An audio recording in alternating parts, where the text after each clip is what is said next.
پتہ چلے کہ جب مولا علی کی شہادت ہوئی تو کیا حالات ہے امام حسن کے سامنے. اب یہ کوفہ چھوڑ کے 40 ہجری کو امیر المومنین چلے گئے. یہ ہے کوفے کی حالت. ادھر شام پیسے کی کثرت، شریعت کی کوئی اطاعت نہیں.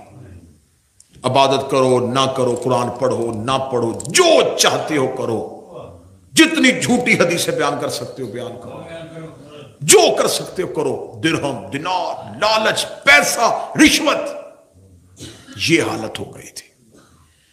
اب جب مولا امام حسن کا دور آیا تو اب جو بچا ہوئے لوگ تھے نا، انہیں مولا حسن سے کہا آپ قیام کریں. مولا حسن نے فرمایا کہ اگر تم میرے بابا علی کا ساتھ دے دیتے تو مجھے قیام کرنے کی ضرورت نہ پڑتی. مجبورا نہیں آپ قیام کریں، آپ قیام کریں. علی نے جمل بھی نتیجے پہ آئی تھی، سفین بھی نتیجے پہ آئی تھی. اب آپ ایک دفعہ آپ چلیں. 40,000 لوگوں نے بیعت کی مولا حسن کی. تو جب مولا حسن نے کہا چلو آؤ پھر نکلتے ہیں جنگ کے لیے، کتنے لوگ گئے؟ 12,000. آدھے رستے میں جا کے قیس بن سعد بن عبادہ انصاری 6,000 کا لشکر لے کے امام حسن سے الگ ہو گیا. اس نے کہا میں پہلے جاتا ہوں. ادھر سے اس نے شام سے ضحاک ابن قیس کو 1.5 لاکھ کا لشکر دے کے بھیج دیا. کہاں 1.5 لاکھ، کہاں 6,000. 4,000 کا لشکر مولا حسن کے ساتھ تھا. مولا امام حسن 4,000 کا لشکر لے کے بیٹھے تھے. یا ایک ملعون سنان، اس نے آ کے مولا امام حسن سے تکرار کی کہ تو کیوں نہیں میدان جنگ میں جا رہا. یہ چاہتے تھے کہ حسن میدان میں جائے اور حسن شہید ہو. اس بدبخت نے مولا حسن کی ران پہ نیزہ مارا. مولا حسن کے لشکر میں مولا امام حسن کی ٹانگ زخمی ہو گئی. زخمی حالت میں امام حسن مدائن چلے گئے. مدائن کیوں گئے تھے؟ اب سوال کرو. مدائن میں مختار کا چچا گورنر تھا. اب مجلس کا آج کا ٹچ آئے گا اور پھر اگلی مجلس سے مختار پہ چلی جائے گی. کوفہ کا، مدائن کا گورنر مختار کا سگا چچا سعد جو تھا، یہ مدائن کا گورنر تھا. اسے ہر دور کی حکومت نہیں ہٹا سکی. کیوں؟ قبیلہ بنو سکیف بہت زیادہ تھا اور مدائن کے گرد و نواح میں ان کی کثرت تھی، جن کی وجہ سے یہ مختار کے چچا کو نہیں ہٹا سکتے. جب مختار کے چچا کو خبر ملی کہ امام حسن کے ساتھ کوفے والوں نے بھی بے دغا کر دیا ہے اور امام حسن کو رستے میں چھوڑ دیا ہے، اس نے جلدی سے امام کو پیغام بھیجا کہ مولا جلد از جلد آپ مدائن تشریف لے آئیں، میں آپ کا تحفظ کروں گا. امام حسن مدائن پہنچ گئے. ادھر امام حسن مدائن پہنچے. ادھر حاکم 1.5 لاکھ کا لشکر لے کے آیا تھا. جو 6,000 کا دستہ جنگ کرنے کے لیے گیا تھا اس نے لمحوں میں خریدا، اپنے ساتھ ملا دیا. اب 4,000 ہے. 4,000 کے ساتھ امام حسن 1.5 لاکھ کے ساتھ کیسے جنگ کرے؟ لیکن ایک بات یاد رکھیے گا، مخلص 72 بھی ہو تو امام قیام کر دیتا. امام کی نظر تعداد پہ نہیں ہوتی. 72 بھی امام کو مل جائیں. امام حسن کے سامنے آ کے عامر بن ربیہ نے کہا تھا مولا آپ کیوں نہیں جنگ کے لیے نکل رہے؟ مولا نے فرمایا 9 مخلص مل جائیں، 9 مخلص مل جائیں، میں جنگ کے لیے نکل جاؤں. اس نے کہا مولا 9؟ یہ 3,500 بندہ باہر بیٹھا ہے. مولا نے فرمایا جا ان سے جا کے کہا حسن لڑنے کے لیے نکل رہا ہے. اور حسن کہہ رہا ہے جس نے میرے ساتھ جانا ہے سر کے بال منڈوا کے آؤ.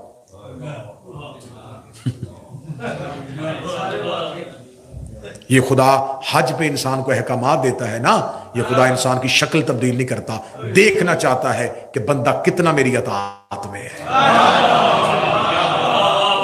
کیونکہ انسانی فطرت ہے، یہ انسان کے لیے مشکل ترین فیصلہ ہے. جب امام حسن نے کہا نا جا عامر بن ربیعہ سے جا لے کے آیا، تو واپس آیا تو اپنا ہی سر منڈا ہوا تھا. آ کے کہنے لگا مولا میرے علاوہ کوئی یہ کام کرنے کو تیار نہیں. امام نے کہا تیرے جیسے 9 ہوں میں کیا ہوں. دوسری بات ذہن میں رکھیے گا، امام کی نظر جنگ پہ نہیں ہوتی، جنگ کے بعد نکلنے والے نتیجے پہ ہوتی. بس یہ آج کی مجلس کا سب سے قیمتی جملہ ہے. امام کی نظر جنگ پہ نہیں ہوتی، جنگ کے بعد نکلنے والے نتیجے پہ ہوتی ہے. امام کو پتا تھا کہ میں لڑا بھی دوں لشکر، نتیجہ آخر کیا نکلے گا۔ امام اگر وہ نتیجہ جنگ کرنے کے بغیر نکل رہا تھا تو امام نے کہا کہ اب جنگ نہیں ہوگی۔ کیوں؟ انہوں نے ادھر سے کاغذ قلم بھیج دیا تھا مہر لگا کے، حسن کو مرضی کی شرطیں لکھ۔ اب دیکھیے یہ میں نے اتنے دن ہو گئے، تیسرا دن ہے سازشیں سناتے ہوئے۔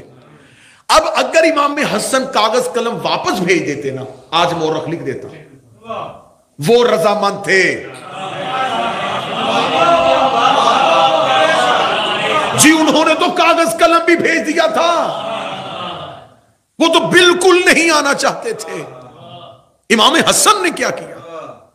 امام حسن نے کہا لاؤ کاغذ قلم، اب میرے بادشاہ کی جنگ شروع ہونے لگی۔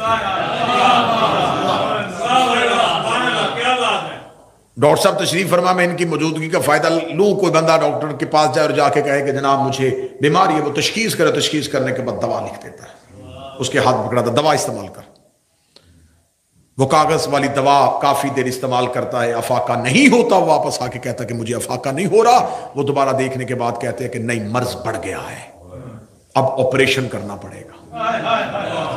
قصور ڈاکٹر کا نہیں، مرض مختصر ہو تو دوا لکھی جاتی ہے، مرض بڑھ جائے تو آپریشن ہوتا ہے۔ آپ نہیں سمجھ سکے، میں جملہ ریپیٹ کرنے لگا، مرض مختصر ہو تو دوا لکھی جاتی ہے، مرض بڑھ جائے تو آپریشن ہوتا ہے۔ حسن کے دور میں مرض مختصر تھا، شرطوں والی دعا لکھ دی۔ کربلا میں بڑھ گیا تھا، حسین مشن کے لیے آ گیا۔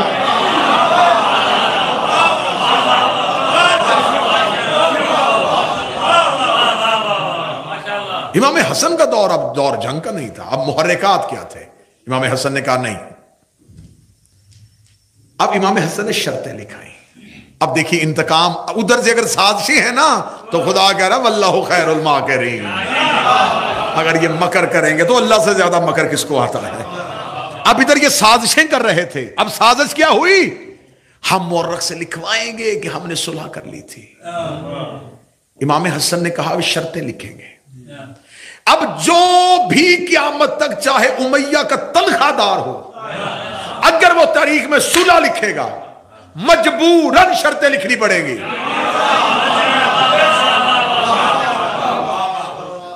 وہ یہ نہیں لکھے گا صلح ہو گئی، وہ لکھے گا شرائط پر صلح ہو۔ پھر ہر پڑھنے والا قاری، ہر سننے والا سامع، ہر طالب علم پوچھے گا شرطیں کیا تھی، شرطیں کیا تھی، کن شرطوں میں صلح ہوئی۔ اب امام حسن یہ شرطیں تاریخ میں لکھوانا چاہتے تھے۔ امام حسن نے کہا لکھ، یہ قرآن اور سنت پہ عمل کرے گا، اب بچاؤ، اب کرو دفاع۔ بھئی یہ کیسا کاتب وحی تھا جس نے یہ شرط مان لی، اس نے اس شرط پہ تسلیم کیوں کیا؟ وہی شرط پہ اکڑ جاتا، یہ کون سی شرط ہے، مٹاؤ، میرا کون سا فعل قرآن اور سنت کے خلاف؟ مولا حسن نے لکھا قرآن اور سنت پر عمل کر، کیونکہ جنگ دو چیزوں پہ تھی، جسے پہلی مجلس کا پہلا جملہ یاد ہے، دو نظریات، ایک حکومت بچا رہے تھے، ایک رسالت بچا رہے تھے۔ امام حسن نے کہا مورخ لکھے یہ جنگ حسن کی نظر میں حکومت کے لیے نہیں تھی، وہ حکومت لینا چاہتے تھے، حسن قرآن اور سنت نافذ کرنا چاہتا تھا۔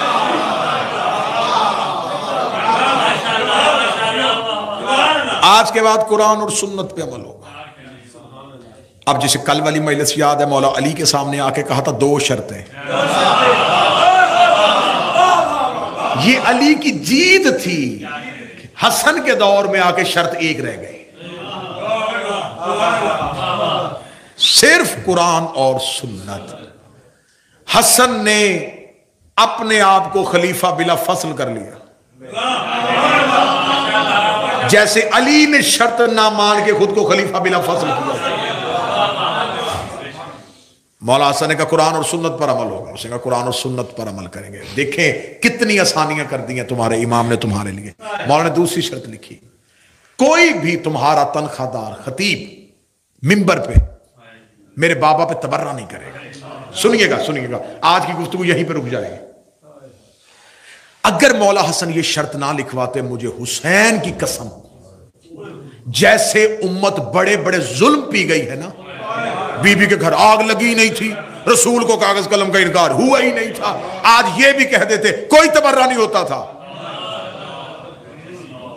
حسن نے شرط لکھوائی کہ نہیں ہوگا, اگر نہیں ہوتا تھا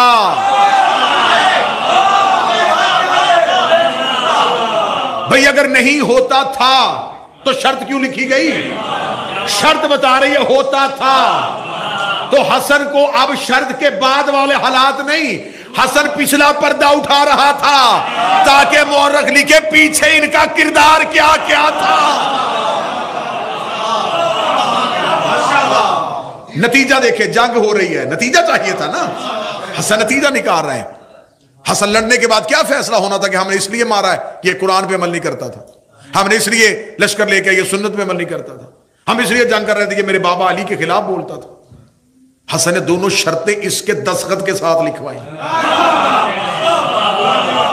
اس نے دستخط کی ہے کہ میں یہ دستخط نہیں تھی, میں تو بلکہ اپنی خطابت میں جملہ کہہ رہا ہوں کہ یہ کاغذ پہ سیاہی نہیں, حسن اس کے چہرے پہ مل رہا ہے. ہائے ہائے ہائے, یہ سیاہی اس کے چہرے پہ ملی جا رہی تھی. قرآن و سنت پر عمل ہوگا. میرے بابا پہ کوئی اب مورخ کو لکھنا پڑ گیا, اب لکھا نہیں کہ مورخ نے, مجبوری تھی. سورہ نہ لکھتے تو کیا لکھتے, سورہ لکھنی پڑی تو شرطیں لکھنی پڑی, جب شرطیں لکھنی پڑی تو پھر مانا. ابن خلدون نے لکھا, سیوطی نے لکھا, شبلی نعمانی نے لکھا, آج کے دور کا انجینئر محمد علی مرزا تک مان گیا. ہاں جی سب کچھ ہوتا تھا 90 سال تک مسلسل, 90 سال مسلسل ممبروں پہ باقاعدہ نام لے لے کے. آج ہمیں کہتے ہیں نام لے کے تبرہ نہ کرو, کل حسن کی شرط مان لیتے, آج ہم بھی نہ کرتے.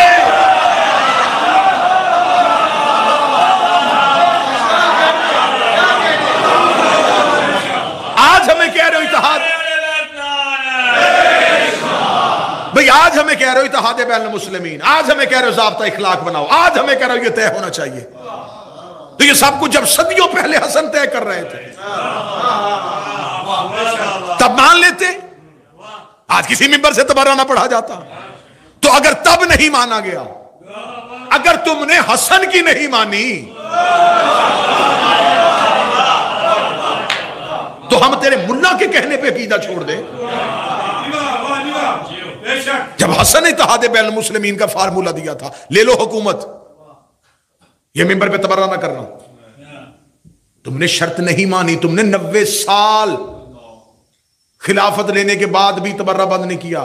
تم نے اپنی کتابوں میں لکھا ہے یا تو دریا میں بہا دو, پھاڑ دو ساری کتابیں, نہ نسلیں پڑھے نہ حقیقتوں کا پتہ چلے. عمر بن عبدالعزیز نے اپنے دور میں آ کے بند کیا. تو عمر بن عبدالعزیز تک جتنے بھی بادشاہ آئے, اگر انہوں نے اسے بند نہیں کیا تو اس کا مطلب ہے انہوں نے حسن کی شرط نہیں مانی. اور میں نے کل کہا تھا کہ شرط ناقص ہو جائے خلافت ناقص ہو جاتی ہے. 3 دن کی محنت کا اجر مجھے دے دینا. یہ باپ اور بیٹے کی جنگ تھی کہ باپ نے پچھلی خلافتیں معطل کی تھی, بیٹے نے اگلی معطل کی.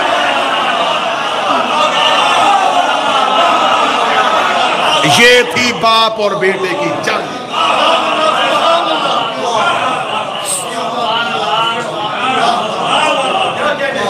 باپ نے پچھلی معطل کی تھی. اسے کہتے ہیں حکمت امام, اسے کہتے ہیں تدبر الہی, اسے کہتے ہیں انتقام قدرت. تو اگر جب امام حسن نے کہا تھا اگر ممبروں پہ علی پہ تبرہ ہوتا رہا ہے تو حضور جو گیند دیوار پہ ماری جائے وہ واپس آتی ہے. صدائے باز گشت گونجتی ہے, عمل کا رد عمل تو ہوتا ہے. اب برداشت کرو, 90 سال ہم نے بھی کیا. تم نے علی جیسے امیر المومنین لیکن وہ امام تھے، وہ حکمت امام تھی۔ امام حسن کے سامنے کھڑا ہو کے ایک بندہ مولا علی کو گالیاں دے رہا تھا، سامنے کھڑا ہو۔ جب وہ گالیاں دے کے چپ ہو گیا نا، مولا حسن دے کے کہتے پیاس لگی پانی پلاؤں، بھوکا ہے کھانا دوں۔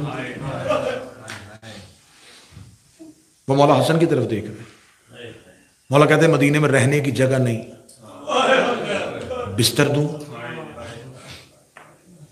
گھر جانے کے لیے سواری نہیں ہے، سواری دوں،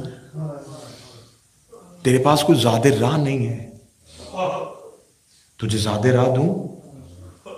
ابھی تک تو یہ صرف دیکھ رہا تھا کہ شاید حسن مجھے حکمت سے گھیر رہا ہے، اگلی سطر پہ امامت نے اپنی شان دکھا دی۔ دیکھتے تیرے پاس معافی مانگنے کا وقت نہیں، تیرے حصے کی معافی میں مانگوں۔ قدموں میں گر گیا، کہنے لگا کیا شان امامت ہے؟ مولا نے فرمایا مجھے خبر ہے تم کو میرے بابا سے دشمنی صرف شام کے درہم و دینار کے لالچ نے پیدا کی ہے۔ حسن کی آواز ہے درہم و دینار ختم ہو جائیں گے، اس سے نفرت کر رہے ہو جس کا قرآن میں اللہ نے محبت کا حکم۔ بیٹھ گیا قدموں میں، کہنے لگا پھر آج کے بعد آپ ہی کی غلامی کروں گا۔ یہ شان امامت تھی۔ ہر دور میں ہر دور کے امام کو مظلوم رکھا گیا۔